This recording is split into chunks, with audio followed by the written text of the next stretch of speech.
36-year-old man and his disturbing sail around the world. In 1968, the Sunday Times newspaper founded the most critical endurance test of all time. A single-handed sail around the world with no stops and risks at every point of the compass. Nearly all 10 guys who said they would compete were great pilots. And then there was Donald Crowhurst. He was an amateur yachtsman, a father of 4, and the owner of a failing marine electronics business. He wanted more. In the book Deep Water, his son Simon says he needed a challenge to show who he was, and this was the biggest one possible. On the other hand, the sea was merciless, and once Crowhurst started his trip, his lack of planning led to significant problems with his 41-foot trimaran. He had to choose between risking his life if he kept going or losing everything if he turned around. The strange, sad story of Crowhurst's headmouth electron. Donald Crowhurst was born in British India's Ghaziabad in 1932. His father worked for the Indian Railways while his mother was a school teacher. The family placed their retirement funds in an Indian sports goods plant, which ultimately burnt down amid unrest following India's partition. In 1948, Crowhurst's dad passed away. Crowhurst was obliged to leave school early that year due to financial issues with his family and began a 5-year apprenticeship with the Royal Aircraft Establishment at Farnborough Airfield. He was commissioned as a pilot in the Royal Air Force in 1953. He was nevertheless requested to leave in 1954 for an unknown cause, and in 1956, he was appointed to the Royal Electrical and Mechanical Engineers. Crowhurst finally relocated to Bridgewater, where he founded an electron utilization company in 1962.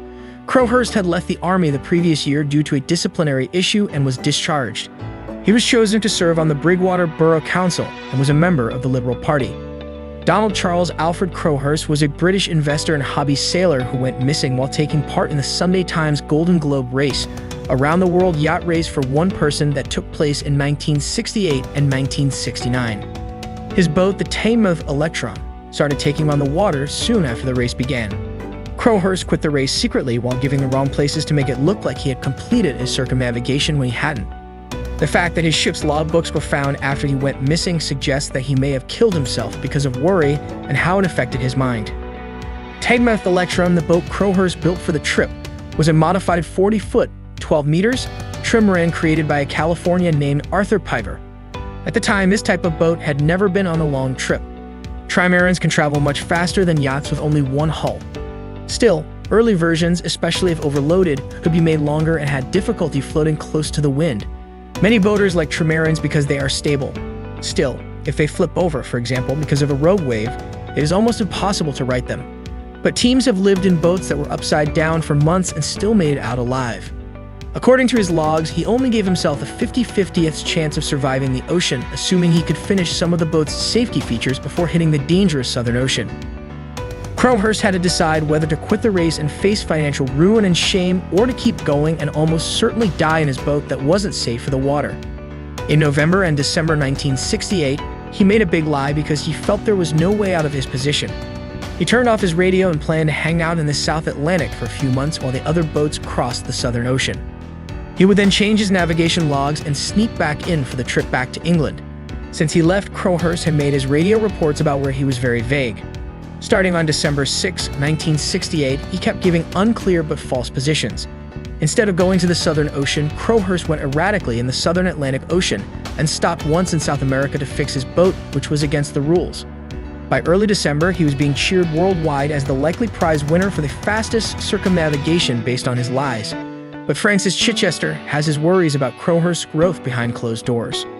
Crowhurst's last note in his ship's log was on July 1, 1969. It is thought that he fell overboard or jumped overboard and was killed.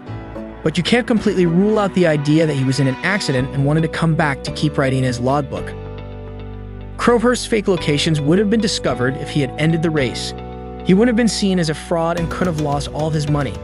From his surviving logbooks, it's hard to tell if he killed himself to avoid having to deal with this situation and to find an honorable way out without hurting his family, or if his last metaphysical ramblings, which could also be seen as signs of mental instability, led him to leave the world and his body in search of a more spiritual goal.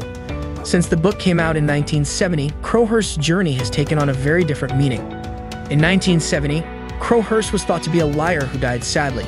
People are more likely to think of him as a sad hero, a troubled soul forced to leave the safe world.